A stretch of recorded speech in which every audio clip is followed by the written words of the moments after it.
Good afternoon and welcome to the People's Voice on VOP TV. My name is Adefunke Jarisimi. I'm your host.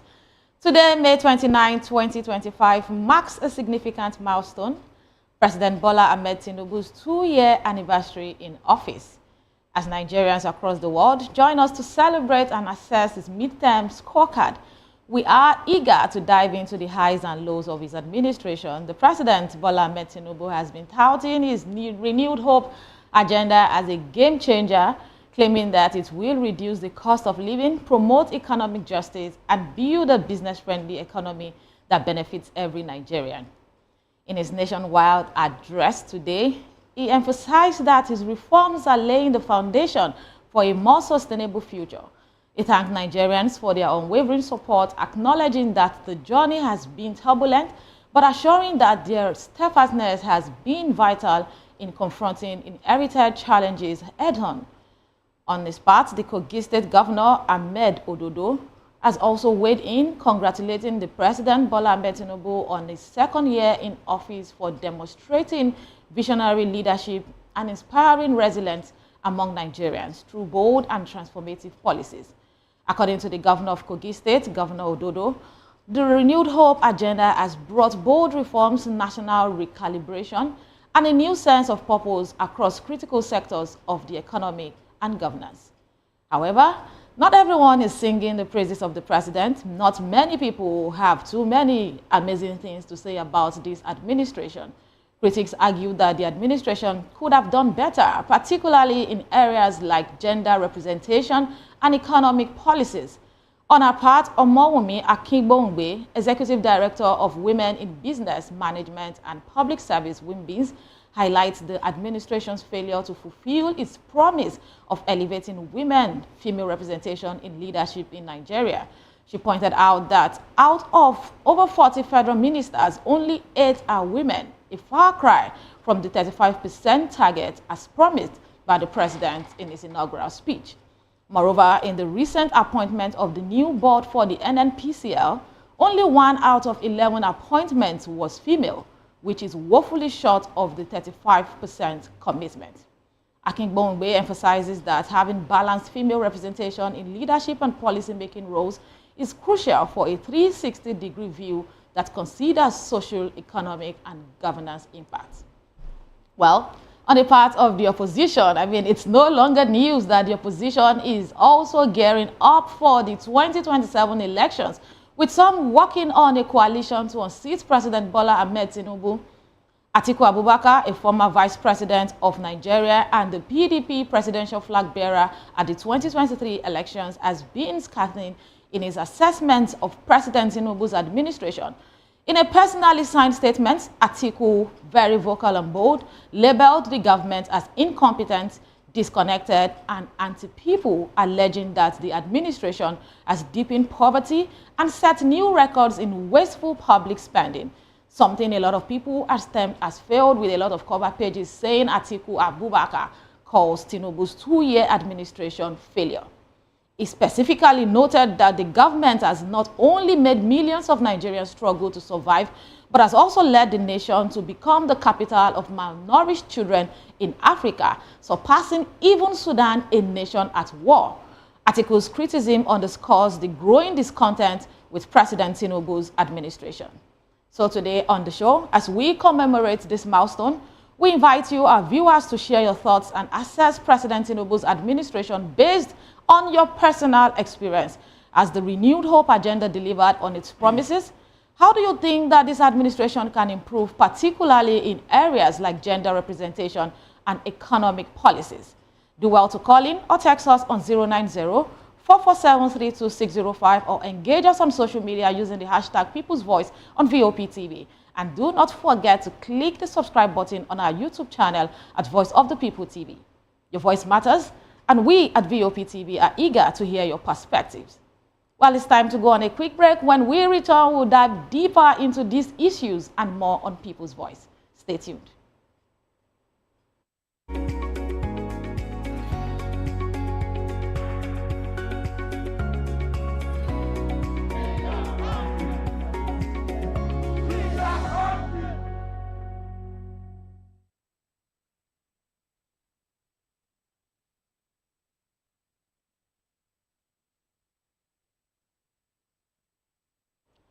Many thanks for staying with the People's Voice on VOPTV. Today, we are discussing President Tinubu's 2-year milestone in office and the opposition's assessments of his administration, as well as citizens' perspective on how the administration has been faring and treating her citizens. Among many others, Atiku Abubakar, who is the former Vice President of Nigeria, has been vocal in his criticism, labeling this government as incompetent, disconnected, and anti-people. Today, we are going to dive deeper into his concerns and the implication for Nigeria's future, because Atiku's statement is a scathing critique of the administration's policies, citing increased poverty. He spoke about wasteful spending and a widening gap between the rich and the poor in the country. He also highlights the rapid increase in public debt, citing the 49 trillion naira to 144 trillion naira, and the introduction of class-based systems in healthcare, education, and public service. In his words, Nigeria is not at the point where things like this should even be considered as an alternative or options. But on your part, do you think that Atiku's assessment is fair? What are the implications of this administration's policy for Nigeria's economy and social development? In the introduction, I spoke about how the president has said that, oh, yes, he understands the position of the country. These decisions were decisions that were necessary for the future of the nation, and things are beginning to get better. But again, join the conversation by calling in or texting. The number is right on your screen, and you can engage with us on social media using the hashtag People's Voice on VOPTV. It's a very special edition, 2 years in office, 16th president of the Federal Republic of Nigeria. And of course, it's the 4th republic, uninterrupted democracy. It's something worth celebration. But on our own part, we are more interested in the citizens and how we are faring. Joining me this afternoon to discuss 2 years assessment of Bola Ahmed Tinubu's administration is VOP in-house senior analyst, Mr. Peter Anosike. Good afternoon, Mr. Peter, and thanks for being on the show. Thank you for having me. How are you faring, though? Let's start from there. Well, I never knew there was any presidential broadcast because there was no light in my house. Wow. Not a good way to start, but let's go straight into Tinubu's midterm assessment. Let's start with economic reforms. How do you assess the impact of Tinubu's economic reforms, including the removal of fuel subsidies and unification of foreign exchange policies, on Nigeria's economy and the citizens? Well, a former advisor to Bill Clinton came up with a word: is the economy stupid? Understand?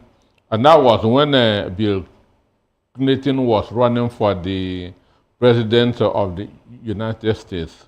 So what he was trying to say that it is the economy that determines where people vote. Understand me? Because Bill Clinton was an orator, understand? But he said that people don't care how beautiful your words are. Their concern is the economy. Understand? How much would the things that their money will buy from the grocery stores are not what you are telling the people. So I know that in the military days, we used to refer to the days of Abacha and the days of Babangida as the dark days. But under democracy, we now have darker days. In terms of economic reforms? In terms of economic reforms and security of lives and property. Yeah, I want us to dwell on the economic reforms because, I mean, you said yesterday, you were here with me yesterday, you said there was a turnaround, there was a major change immediately. That statement came out, subsidy is gone. And for you, I want you to assess the impact of his economic reforms from that day up till now to what Nigerians are facing. Well, the stock market responds to what presidents say. Understand me? Even though Nigeria seems to be operating a economy.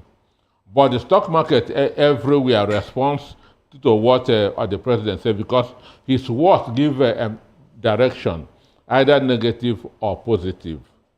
So when that word subsidy is gone was mentioned, so because what subsidy done is a kind of a help that government gives to the people. Right. Now maybe a product may be selling for 200 naira, an essential product. Government will say, I don't want to stress my people, pay 100. Let me pay 100. Yeah. So that 100 is now a subsidy. So when you remove a subsidy, subsidy is a social welfare. Mm-hmm. So when you cut a subsidy, you are putting other people into hardship, into suffering. Understand me? So it means that the product that the government is subsidizing, government has removed its hand. Naturally, the thing would now be on its own. Yeah, but he said we could not continue to do that, that it wasn't sustainable, and he emphasized that the reforms were necessary to lay foundation for a more sustainable future. I know subsidy is not sustainable. Hmm? But there's a difference there's a very big difference between action and consequences. That's every action has its consequences. So this is how we know who is a leader and who is not a leader. A leader will know that whatever action you take will have its own consequences. Right. So what you should do, take care of the consequences before taking that action. The consequences should go first? Sure.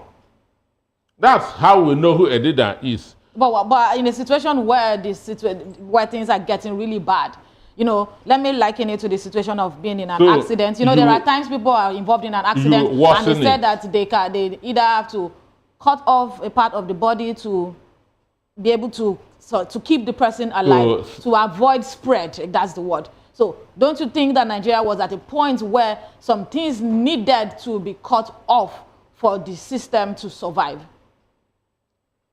Every leader should take care of, should be able to be asking himself the difficult question.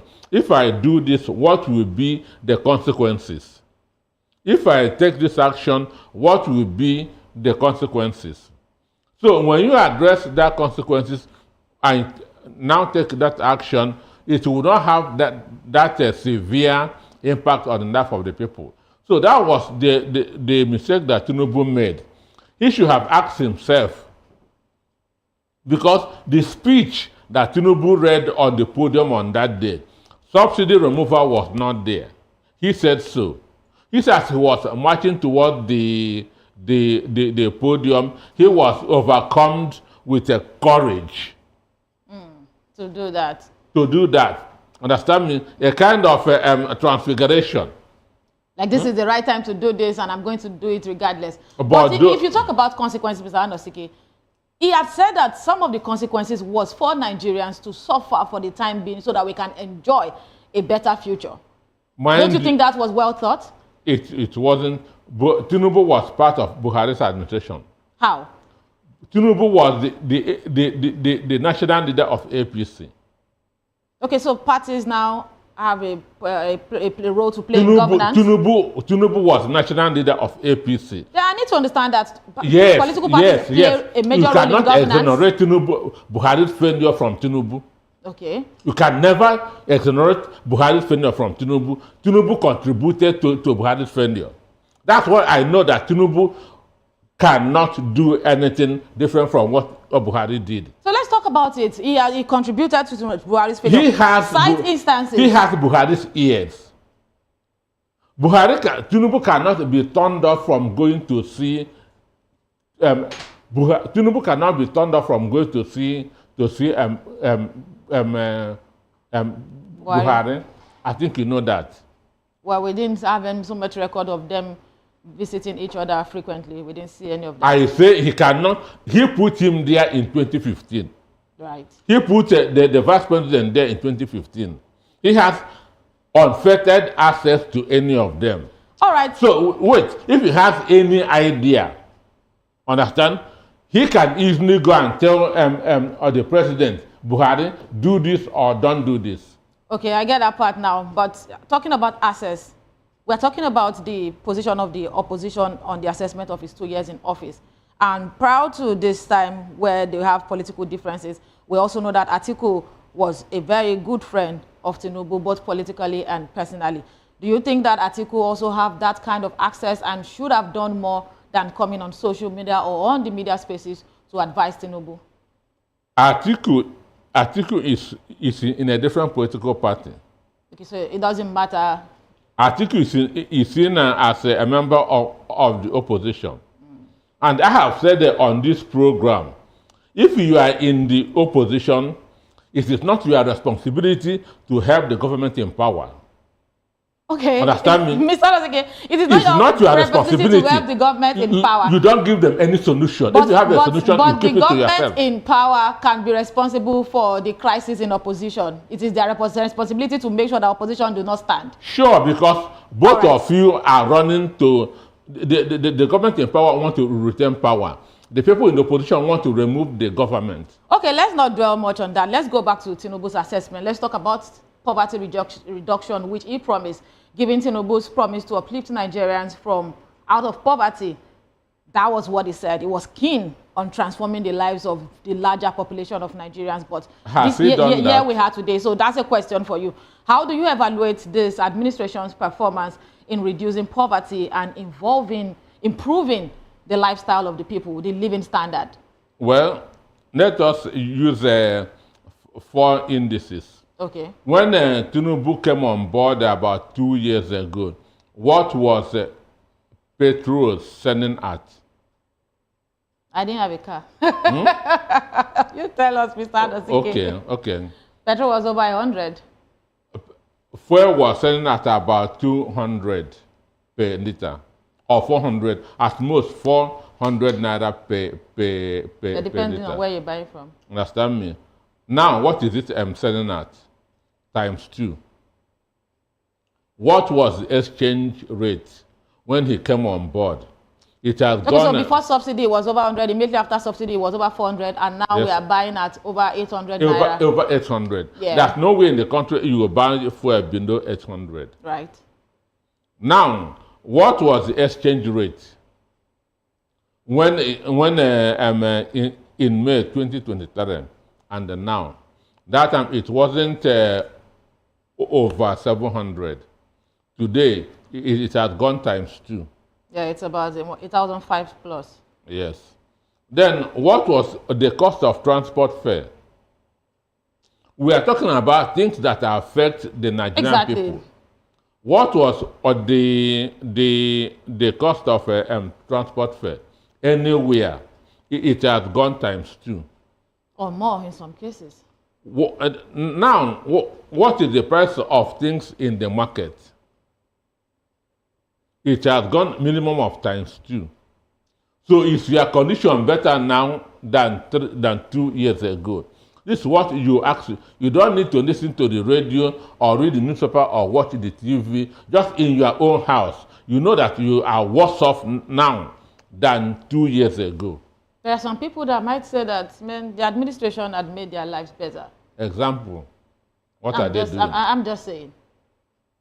The only people who can say that life is better are those stealing from this government. And those actively in political space. Understand me?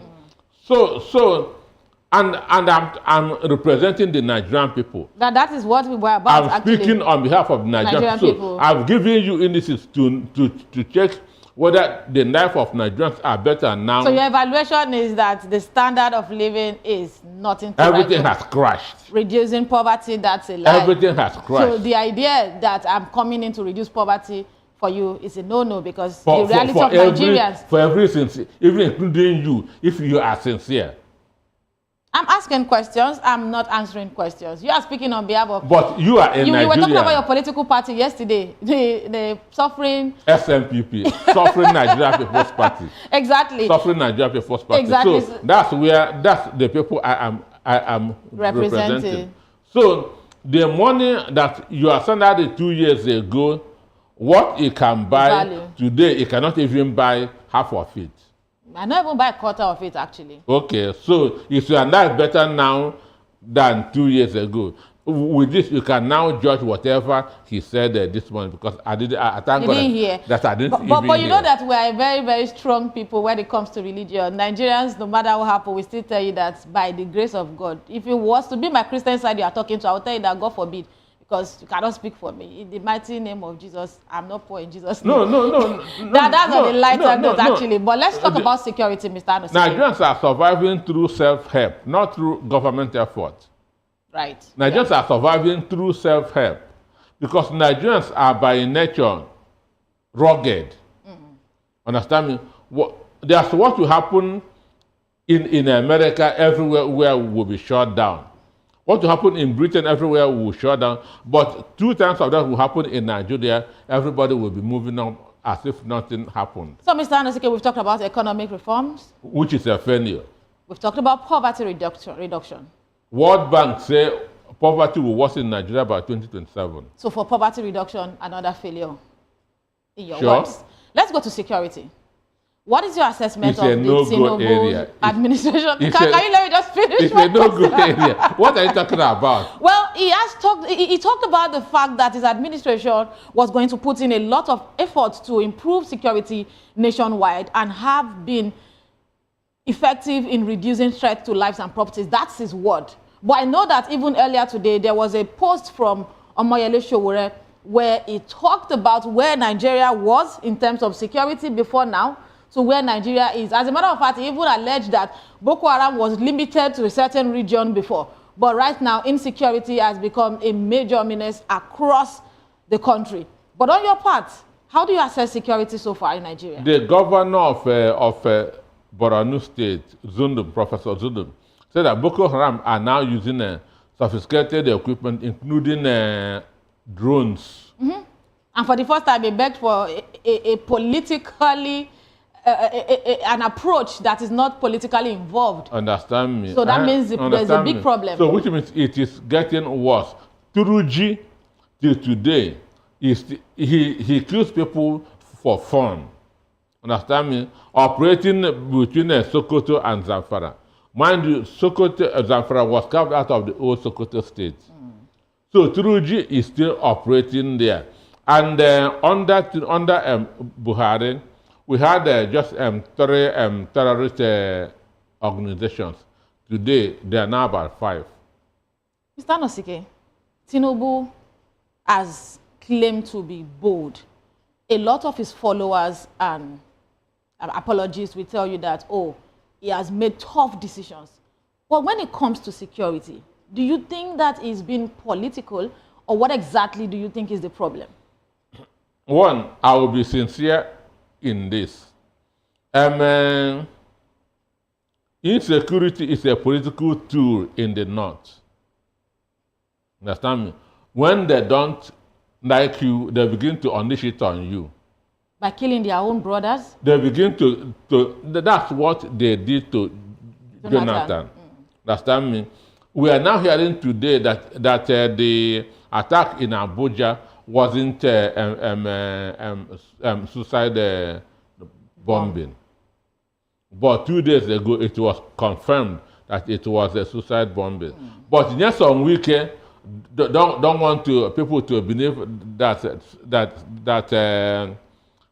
suicide killers has entered Abuja. Like there's nothing like suicide bombers. Understand me? The FCT. So when they are not happy with you, it's just like they will increase the volume.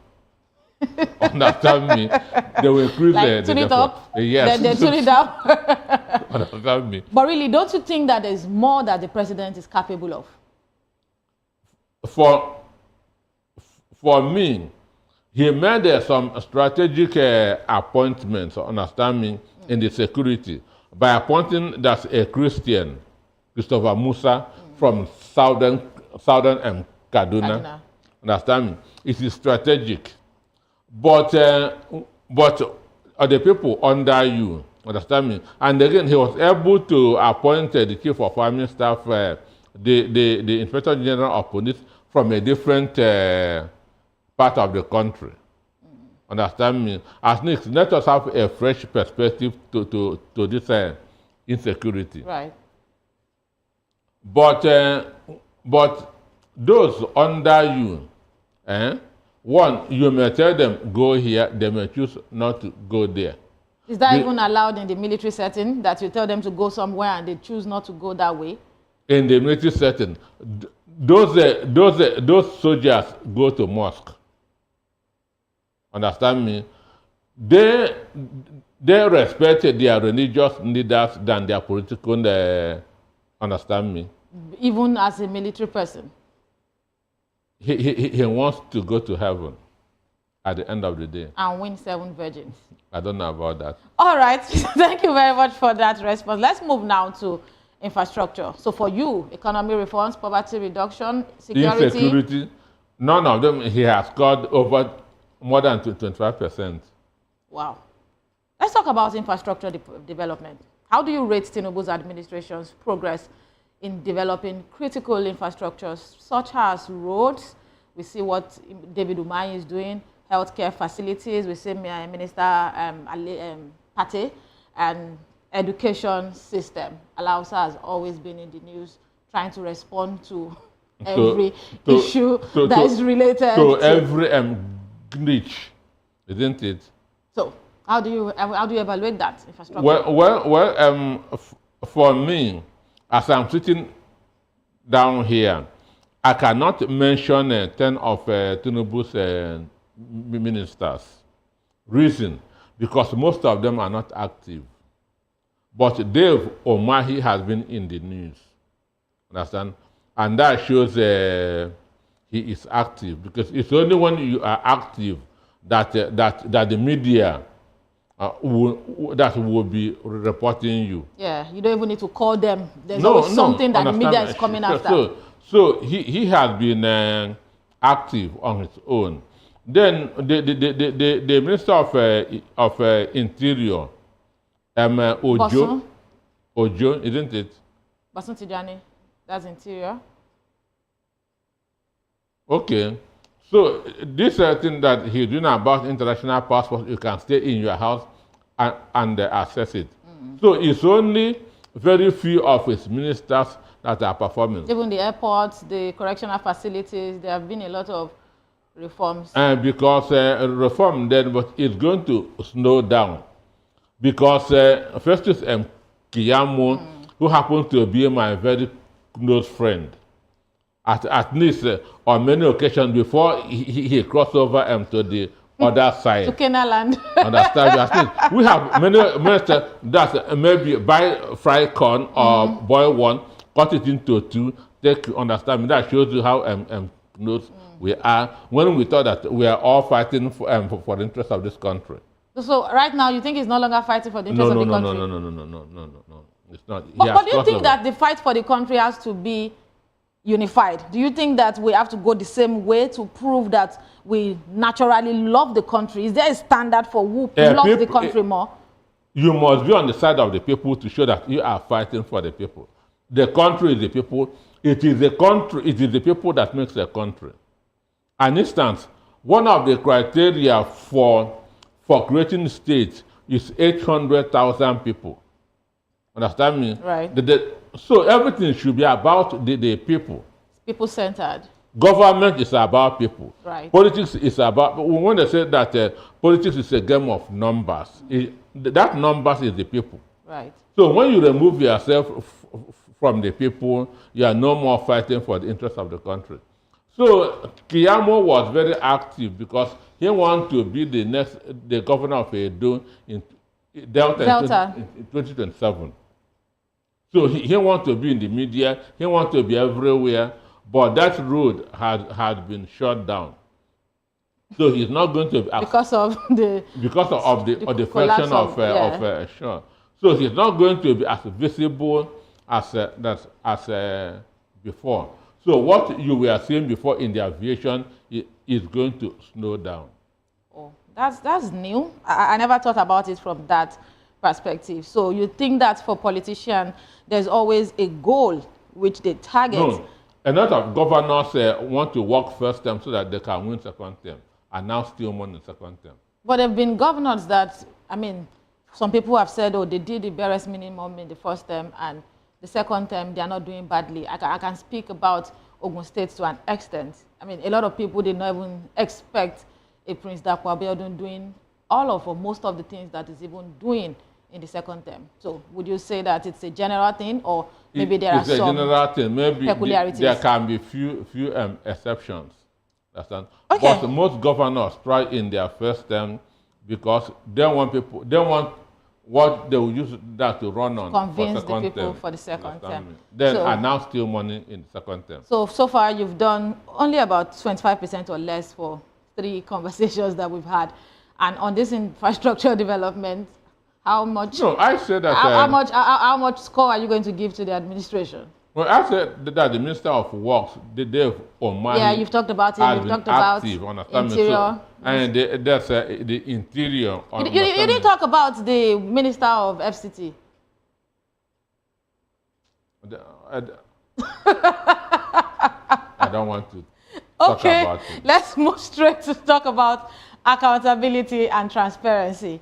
So do you think that Tinubu's administration has lived up to its promise of promoting transparency and accountability in governance, particularly in the light of increasing national debt? Some debts were paid, some are being incurred. Where do you stand? Is it normal? Is it the way to go? Many business owners have said that, yes, debt is not a problem in business. It's about profitability and how you're able to turn things over. Borrowing is not a problem. But what do you use the money that you borrow to do? That's where this problem comes. That's what I mean. Borrowing, if every country in the world borrows, every country in the world is in debt. China is in debt, America is in debt, Britain is in debt. But the money that you borrow, what do you use it for? Understand me? What do you use it for? Some will borrow and use it on infrastructure, and from there they'll be able to pay back. But when you borrow and share, understand me, that is what makes it bad. But that's a strong allegation. You borrow money on behalf of the nation and share with who? They have been sharing it now. It didn't start. Is it the one they share with the most vulnerable or the poorest of the poorest, that they snap them when they give them 20,000? Or I don't understand. I say they borrow to share. Share is sharing, no matter who you are giving it to. Understand? No matter you borrow to invest. You don't borrow to this and share. But the president promised to promote transparency and accountability in government. So if you are alleging that they borrow to share, are you saying that the administration has not been fair enough or transparent enough? Excuse me. Where is a better Edu? Oh, that's true. We had a better Edu.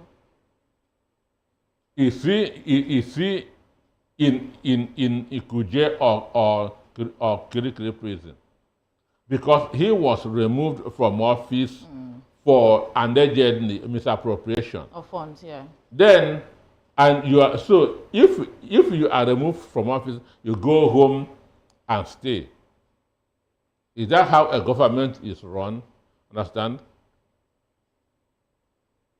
What message are you passing to other people?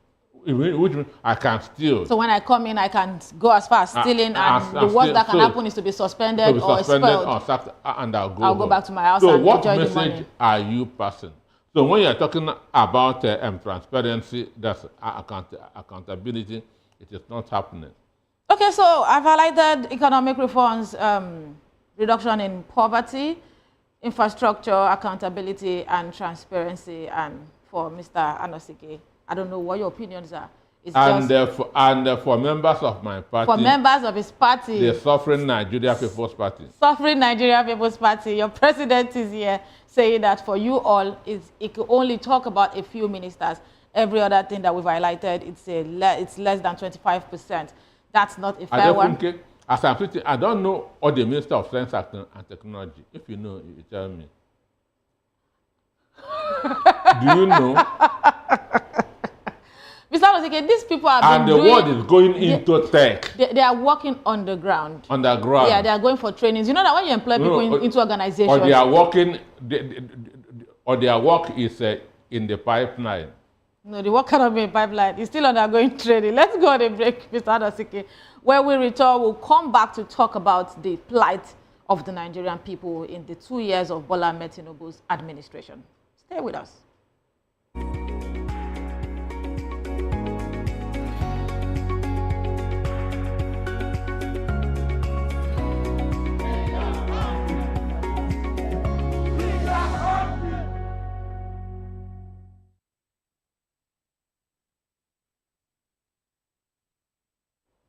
Many thanks for staying with the People's Voice on Voice of the People TV. We've been talking about the midterm assessment of President Bola Ahmed Tinubu's administration. It's been 2 years, sworn in on the 29th day of May 2023. And yes, he had so much to talk about in terms of promises. And here we are, trying to hold him accountable for the promises made. And more importantly, the reality, the experience of the everyday Nigerian like you and I. I really want to get your perspective on this conversation. But I still have with me in the studio Mr. Peter Anosike, and we'll be going straight to the reality of the common man, Mr. Anosike. Let's talk about increased hardship, which, I mean, even though the questions might come in ways that you don't like, but the reality is that there is absolutely nothing that you can get at the same price or rate it was in 2003 right now. There is nothing. If you have something, let's know. Because I even know that even SIMs were free. Or the ones that happened were 200 naira to 500 naira. Now, if you walk into the office, it's about 2,800 naira. If you even get to buy by the roadside, you might still find around 2,000 to 2,005. That's even SIM for SIM cards. They were begging you free SIM. Come on, register. Even for airtime, I know how you could. I used to recharge 5,000 naira, and I know that it could stay up to more than 2 weeks because I do a lot of conversation talks. But now you cannot spend less than 20,000 naira on airtime, except you don't talk to people. It's not possible. For data and all, your budget should be about 50 to 70,000 naira. That is for somebody that has a business they are running, no, not the common man. No. Which is the minimum wage. We talk about electricity bills. That's overwhelming right now. Yes, you know, it was first about moving people from the post-paid meter to the prepaid meter and making sure that you get a lot of people metered. And at the end of the day, we started the band thing and we started grouping us. We felt that, okay, we're supposed to make life better, but the tariffs kept increasing and it's not going down anytime. The Minister of Powers always have justification for why Nigeria will be where it is and the problem. But you go, pity or your state when that man becomes the you know, you look at our counterparts in other parts of not even the world, even within Africa here, and you say, okay, we want a working system. It's not even so much about the payments now, trust me. If I have to put off everything in my house, I know that at least there's light in my area. That's left for me how I want to, how much money I want to burn. But Nigerians are not asking for too much. It's the barest minimum, just a working system. Many Nigerians have experienced increased hardship due to rising inflation, unemployment, a lot of job losses. The worst off is underemployment, where employers even take advantage of the people, knowing that there is a million other people that are willing to take less than what you are offered to do the job, even though they don't necessarily care about how delivery is done. But there are enough people that want to take up your job. There is the part of insecurity which has negatively impacted the standard of living of Nigerians. We see people in communities that used to be the food basket of the nation, they become just men at home. Because, I mean, most of them are now living in IDP camps. And the one that managed to come to the cities, they're not doing so much for themselves. Before we go to the class-based system, which Atiku is warning strongly against, let's talk about this increased hardship. Which way for your party people? Well, from actually, that Nigerians are rugged and dogged people. That's from day one. They don't always depend on government. That's why I say we are surviving through self-effort. Assuming that Nigeria is Nigerians are dependent on government, we would not have had a government in this country. Because I remember at the time in UK, the price of bread was increased by 2 pence. There were protests all over London. The price of bread was increased by 2 pence. That 2 pence will be our own 2 kobo. Like 2, yeah. Oh, 2 kobo, not even 2 naira. Not 2 naira. They use this shillings and pounds. Oh, okay. Understand me? Yeah. So, but your president don't know how much bread is sold in the country. So to know when there's an increase or not. Understand me? So the quality of life of Nigerians are degenerating on a daily basis.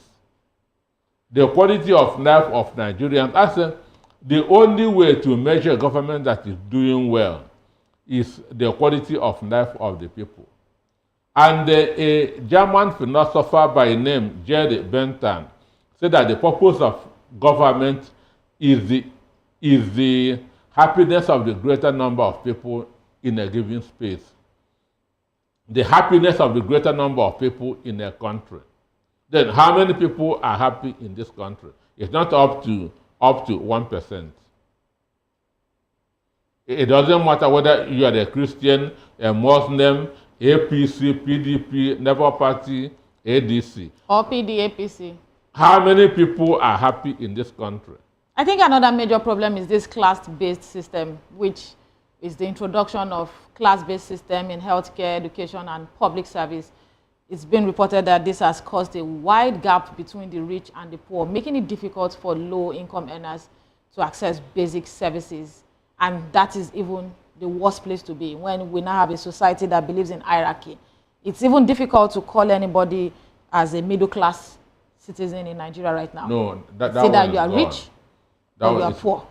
It's poor or rich. Even the rich are even joining the members of my party too. What's the recruitment? What is the requirement to be a member of your party? Because if the rich now start joining the suffering people's party. They are joining because one, how many times have you seen a new car that's on a road? Mr. Ansike, maybe you need to change your location. Maybe where we are standing. Maybe we need to move to the island. To the island? Yes. Go and check very well, because now that more people has developed a technology. Even if your car is 2020, they will change it to 2025. So that's what you are seeing and thinking that it's a new car. Upgraded. Understand me? Let's talk about food security, which is not even fun. We just spoke about most of the farmers in IDPs right now. Food prices have skyrocketed, and even though a recent market survey has said that, a lot of prices have been crashed, looking at how the market has been for days now. But the reality still remains that many Nigerians are struggling to access nutritious food, with Nigeria emerging as the capital of malnourished children in Africa. This is 2025. By 10 years ago, or they are celebrating that a bag of rice is now about 65,000. About 10 years ago, we were buying a bag of rice 6,000. Ask, if you don't know, ask anybody. Right, no, for the people that are doing the survey, they are looking at it from where it was to where it is right now. I understand the position of having it at 6,500. You know, there was a time we bought bag in this country last year at over 100,000 naira. I bought too in December. Yeah. Understand me? So imagine 10 years ago, what you paid 6,000 naira for, now paying 100,000 naira for it 10 years after. The president of Ghana, John Mahama, why he defeated the increment was because in his first term, life were better. So they now say that they want to go back there. But did you consider the global economic crisis that actually affected the world at large? It was a global crisis. At where? Post-COVID. Post-COVID. So is it only in Nigeria that people want to go back? Americans felt that 2016 to 2020 that Donald Trump was there, that their life were better. That's why they voted Donald Trump instead of Kamala Harris. But they're going to start making another judgment after coming back to assess how they fared in the second term compared to the first term, because a lot have happened globally in between, and it might just be a way to justify the little that anybody had done before that time. That's why I keep on saying that government is an appraisal of one's stewardship. Understand? Now, Tinubu'S 2 years scorecard. What has he done in the last 2 years? That's how to judge a government. And when you say that he has scored poorly, you give your instances. Understand me? And not that first quarter, Atiku, second quarter, those ones doesn't make sense. Q1, Q. It doesn't feed anybody. Q4. Understand me? Okay, we are pressed for time, Mr. Anosike. Let's go to education and healthcare. Public universities have become more expensive for poor families, even though there is a substitute of the assistance of the federal government. Talk about the NEL fund, support for people that can't afford education to take loan, and some of them even get stipend. There is also the healthcare services that has become, it is not as accessible as it used to be, because we have more population of people that need to access healthcare, and we have a brain, there's a lot of health workers that have relocated. There's the Japa syndrome, specifically in that sector, and many Nigerians are seeking medical treatment abroad. And also there's the debt crisis. I want you to wrap it up in a minute. I was in a local government in Adamawa. So I was with a World Bank team on MDG, Millennium Development Goal. So the local government has about 300,000 people, and they don't have up to 20 midwives. Imagine 300,000 people not having up to 20 midwives. What year was this? About 8 years ago. Not in the 80s or in the 90s? 8 years ago, 8 years ago. Okay. 2020, around 2017. Wow. That local government don't have up to 20 midwives. And so most of the women are delivering in their homes, not in the hospital. That's a terrible place to be. Understand me? Most women are delivering in their homes, not in the hospital. So this is a report that they gave to the World Bank team. I published this story in the Sun newspaper. So how do you react to the debt crisis in the country? Well, we don't have data to know the number of deaths. America is not talking about census because they have record of death and birth. We don't have that. Understand me? That's where we are going to use over 300 billion in census. So, and again, most people, because of inaccessibility of the healthcare, are now patronizing the unorthodox medicine, drinking agbo and other things. All right, thank you very much, Mr. Anosike. It is what it is, but Nigeria will survive that, I'm very sure of. As we conclude today's discussion on President Tinubu's second year in office, we recognize the challenges Nigerians are facing and concerns raised by citizens. Despite these difficulties, we remain hopeful for a better future. We urge our leaders to prioritize the welfare of Nigerians and promote transparency and work together towards sustainable development. Thank you very much, Mr. Peter, for being on the show. And to our viewers, thank you so much for joining us on The People's Voice. Your voice matters to us, and we will continue to amplify them. Until next time, stay hopeful, stay informed, and stay engaged. My name is Adefunke Jarisimi, and I strongly believe in this project, Nigeria. Nigeria will be great again. Good afternoon.